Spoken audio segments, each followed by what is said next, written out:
Feed నేను పెడతాను కదా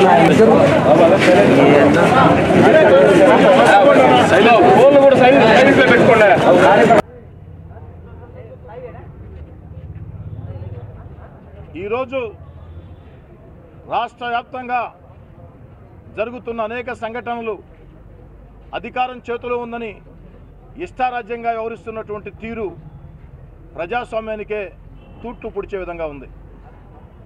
నెల్లూరు రూరల్ నియోజకవర్గంలో 4 నెలల పాటు ఇంటింటికి మనిషిని పంపించి ఓటర్ల జాబితా విచారణ చేయించి ఎవరికైతే ఓట్లు లేవో వారి వద్దనే ఫోటోలు తీసుకుని వారి వద్దనే అన్ని ఆధారాలు కూడా సేకరించి అందరి చేత కూడా ఓట్లకు అప్లికేషన్లు పెట్టించి 32,000 ఓట్లు ఒక ప్రజా ఉద్యమంలో చేపట్టి చేర్పించడం జరిగింది. 32,000 మందికి ఓట్లు వచ్చిన తర్వాత ఇంటింటికి మనిషిని పంపి వారికి ఓటు వచ్చింది, ఏ పోలింగ్ బూత్లో వచ్చింది, వాళ్ళు ఓటు వేయాల్సిన ప్రదేశం, ఆ యొక్క వివరాలు కూడా అందించడం జరిగింది. గతంలో మనం చాలామంది దొంగలను చూసాం. కానీ కొత్తగా ఆంధ్ర రాష్ట్రంలో ఓట్ల దొంగలు ట్యాపులు పెట్టుకుని ప్రతి ఇంటికి వెళ్ళి అనేక రకాల ఆధారాలు సేకరిస్తూ ఆన్లైన్లోనే ఓట్లు తొలగించే కార్యక్రమానికి శ్రీకారం చుట్టే పరిస్థితి. దీని మీద పొదలకూరు రోడ్లో హజరత్ నాయుడు, ఆనంద్, అదేవిధంగా శ్రీను అనే ముగ్గురు మా పార్టీ కార్యకర్తలు వాళ్ళని అడిగారు, ఏమిటే ఇదని చెప్పని. మా వాళ్ళు ప్రశ్నిస్తూ ఉంటే వాళ్ళు మా వాళ్ళ మీద దౌర్జన్యం చేసే పరిస్థితి. అంతేకాదు మా వాళ్ళతో మాట్లాడేటప్పుడే ఇంటెలిజెన్స్ డిఎస్పీ చెంచుబాబు గారు వాళ్ళ సెల్కి ఫోన్ చేసిన పరిస్థితి. అయినా మా వాళ్ళు ప్రజాస్వామ్యబద్ధంగా వాళ్ళని తీసుకుని పోలీస్ స్టేషన్లో, వేదాయపాళెం పోలీస్ స్టేషన్లో అప్పగించారు. నేను కూడా అక్కడికి వెళ్ళి ఆ ట్యాబుల్ని, ఆ ఫోన్లని పోలీస్ అధికారులకు అందిస్తూ వీడియోలు కూడా తీయించి, ఇది దుర్మార్గం అండి, ఓట్ల తొలగింపు పద్ధతి కాదు, ఓట్ల దొంగల మీద కఠిన చర్యలు తీసుకోండి అని కోరితే సిఐ గారు చెప్పిన మాట మీడియా సాక్షిగా, అందరి సాక్షిగా మీరు కేసు ఇచ్చినట్లయితే నమోదు చేస్తాం వారి మీదని. మేము కేసు నమోదు చేయమని అప్పచెప్పి వచ్చి వేయటం జరిగింది. 2 గంటలైనా మా వాళ్ళని వదల్లా. మళ్ళీ సిఐ గారికి ఫోన్ చేస్తే ఏం లేదు సార్, స్టేట్మెంట్ రికార్డ్ చేసుకున్నానని చెప్పారు. సాయంత్రం 7 దాకా వదల్లా. 7 గంటలకు నేనే స్వయంగా నగర డిఎస్పీ గారి దగ్గరకు వెళ్ళి 7 గంటలకే నగర డిఎస్పీ గారి దగ్గర వెళ్ళి సాయంత్రం ఏమిటండి అన్యాయం అని అడిగితే డిఎస్పీ గారు సరైన సమాధానం చెప్పే పరిస్థితి లేదు. అయినా గంటలో పంపించేస్తాం సార్, కోర్టు పెడతాం సార్. కోర్టు మా వాళ్ళని పెట్టేది ఏందా అని అడిగాం. సార్, మీరు ఎవరి మీద అయితే కేసులు పెట్టారో ఓట్ల దొంగలని, వాళ్ళ మీద మీ వాళ్ళు దౌర్జన్యం చేసినట్టు వాళ్ళు కేసు పెట్టారు సార్ అని చెప్పారు. అవునయ్యా, మా కేసు రిజిస్టర్ చేశారంటే మీ వాళ్ళు పెట్టిన కేసు మాత్రం విచారణ చేయాలా, దానికి చాలా సమయం పడుతుంది, వాళ్ళు పెట్టిన కేసు మాత్రం వెంటనే రిజిస్ట్రేషన్ చేస్తున్నాం అని స్వయంగా డిఎస్పీ గారు చెప్పడం జరిగింది. ఒక్క దెబ్బైనా వాళ్ళకి తగిలిందా? మా వాళ్లే దేనికి పోలీస్ స్టేషన్కి వాళ్ళకి అప్పచెప్తారు, మా వాళ్లే వీడియోలు తీసి దేనికి చూపిస్తారు. ఎంతవరకు న్యాయం అంటే సమాధానం లేదు. అయినా సరే చట్టపరంగా పోరాటం చేస్తాం, వాళ్ళని వెంటనే కోర్టు పెట్టమంటే ఇప్పుడే పెడతామని చెప్పారు. మళ్ళీ 8 గంటలకు పోవటం జరిగింది. అరగంటలో పెడతామని చెప్పారు. మళ్ళీ నేను ఆత్మీయత సదస్సులు ఉదయం నుంచి, ఆ రోజైతే ప్రతిరోజు ఉన్నాయి, ఆ రోజైతే చాలా ఎక్కువ, ఉదయం 7 గంటల నుంచి రాత్రి 10 గంటల దాకా రూరల్ నియోజకవర్గ అర్బన్ డివిజన్లో ఆత్మీయత సదస్సులు అన్ని ప్రాంతాల్లో మాట్లాడి 11:30 ప్రాంతంలో ఇంటికి వెళుతూ ఉంటే మా పార్టీ కార్యకర్తల కుటుంబ సభ్యులు ఫోన్ చేశారు, అన్న ఇంకా వదలలేదని. సిఐ గారికి ఫోన్ చేస్తే ఫోన్ లిఫ్ట్ చేయడు. నేరుగా 12 గంటలకి పోలీస్ స్టేషన్కి వెళ్ళి నేను అడిగింది ఒకే ఒక్క మాట, వీడియో కూడా ఉంది, ఎందుకు అరెస్టు చూపించలేదు?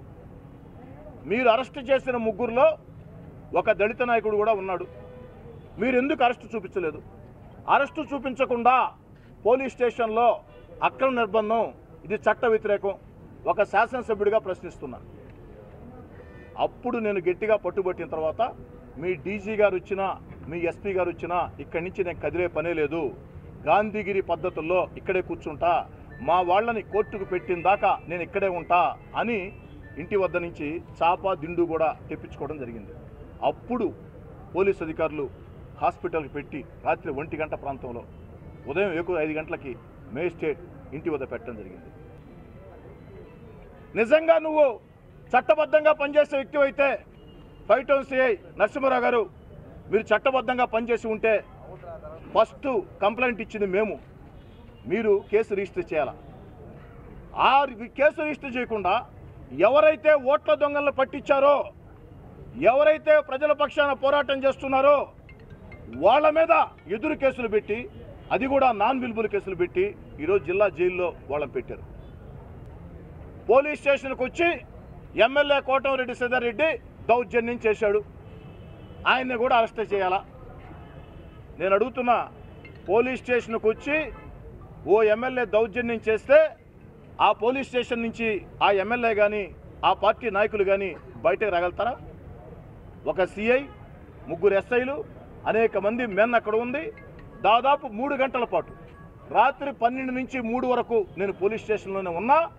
హాస్పిటల్కి పెట్టిన తర్వాత, హాస్పిటల్ నుంచి వచ్చిన తర్వాత ఒక అర్ధగంట వాళ్ళతో స్పెండ్ చేసి హాస్పిటల్ కూడా పెట్టారు కాబట్టి ఇంకా మేజిస్ట్రేట్ దగ్గర పెడతారని చెప్పని 3 గంటల సేపు కూర్చున్నాను. రూరల్ నియోజకవర్గంలో ప్రజలకు ఏ అన్యాయం జరిగినా, మా కార్యకర్తలకు ఏ అన్యాయం జరిగినా ఖచ్చితంగా ప్రశ్నిస్తాం, గట్టిగా ప్రశ్నిస్తాం, దాంట్లో ఎలాంటి అనుమానం లేదు. మరి పోలీస్ స్టేషన్ మీద మేము దౌర్జన్యం చేసి ఉంటే, 3 గంటల పాటు పోలీస్ స్టేషన్లో మేము కూర్చుని ఉంటే మమ్మల్ని ఎందుకు అరెస్ట్ చేయలేదు? మా మీద కేసులు దేనికి నమోదు చేయలేదు? 24 గంటల తర్వాత కేసుల నమోదు కోసం మళ్ళీ ప్రయత్నాలు ప్రారంభించడం, మీడియాకి ఇష్టారాజ్యంగా లీకులు ఇవ్వడం ఎంతవరకు సమంజసం అడుగుతూ ఉన్నా. నెల్లూరు రూరల్ నియోజకవర్గంలో తొలగించిన 32 ఓట్లు చేర్పించాము. అవే కాదు, ఇంకా కూడా చాలా ఓట్లు తొలగించి ఉన్నారు. వాటన్నిటికీ ప్రజలకు ఓటు కల్పించేదానికి ఖచ్చితంగా ప్రయత్నం చేస్తాం. ఈ ఓట్ల దొంగల్ని రానిచ్చే ప్రశ్నే లేదు. అవసరమైతే ఎంత పెద్ద పోరాటమైనా గాంధీగిరి పద్ధతుల్లో, ప్రజాస్వామ్య పద్ధతుల్లో, న్యాయ పోరాటం పద్ధతుల్లో, ఎన్నికల కమిషన్ విజ్ఞాపన రూపంలో, అన్ని రూపాల్లో ప్రయత్నం చేస్తాం. ఎవరైనా నేను నచ్చితే నాకు ఓటు వేయచ్చు, నేను నచ్చకుంటే వేరే వాళ్ళకి ఓటు వేసుకోవచ్చు, అది వాళ్ళ ఇష్టం. కానీ ఒక ఓటు తొలగించే అధికారం ఎవరు ఇచ్చారు? ఆ ఓటు తొలగించే ఆ వ్యక్తులకి ఇంటెలిజెన్స్ డిఎస్పీ చెంచుబాబు గారు ల్యాండ్ నెంబర్లో నుంచి ఫోన్ ఇచ్చిన మాట వాస్తవా కాదా? మేమే స్వయంగా ఫోన్ హ్యాండ్ ఓవర్ చేసాం, వీడియో ఉంది. ఎందుకు మీరు ఆ కాల్ డేటా బయట పెట్టరు? ఒక ఇంటెలిజెన్స్ డిఎస్పీకి ఆ యొక్క సర్వే చేస్తున్నటువంటి వ్యక్తులతో ఏం పని? ఇది మా డిఎస్పీ గారి నెంబర్ కాదండి అన్నాడు. ట్రూ కాలర్లో కొడితే డిఎస్పీ ఇంటెలిజెన్స్ అని వచ్చింది. ఇదండి పరిస్థితి, కరెక్టేనండి, మా టౌన్ డిఎస్పీ కాదని చెప్పాడు. ఇది ఎంతవరకు న్యాయం అడుగుతున్నాం? అదే మళ్ళీ చెప్తూ ఉన్నా, ఇలాంటి బెదిరింపులకి భయపడే ప్రశ్నే లేదు. ఎన్ని కేసులు పెట్టుకుంటారో పెట్టుకోండి. ప్రజాస్వామ్య బద్ధంగా గాంధీగిరి పద్ధతుల్లో ఈ ఓట్ల దొంగలకు వ్యతిరేకంగా, న్యాయమైన ఓట్ల తొలగింపుకు వ్యతిరేకంగా ప్రజలకు న్యాయం జరిగేదానికి రూరల్ నియోజకవర్గంలో ఏ ఒక్కరికి ఓటు లేకుండా ఉండకూడదు. అర్హులైన ప్రతి ఒక్కరికి ఓటు ఉండాలా. దానికోసం ఎంతటి పెద్ద పోరాటానికైనా సిద్ధం. ఇంటెలిజెన్స్ డీజీ ఏబి వెంకటేశ్వరరావు గారు, డిఎస్పీ చెంచుబాబు గారు, వీళ్ళ కాల్ రికార్డ్స్ మీద మొత్తం కూడా వివరాలు బయట పెట్టండి. వీళ్ళు ఎవరెవరితో మాట్లాడుతూ ఉన్నారు, ఏమేం చేస్తున్నారని చెప్పని వీరి మీద ఎన్నికల కమిషనర్ కూడా ఖచ్చితంగా ఫిర్యాదు చేస్తాం. ఇంటెలిజెన్స్ డీజీ ఏబి వెంకటేశ్వరరావు గారు, ఈ జిల్లాలో ఏదైతే చెంచుబాబు గారు, వీళ్ళ ఉన్నంత వరకు ఎన్నిక న్యాయపక్షంగా జరిగే ప్రశ్నే లేదు.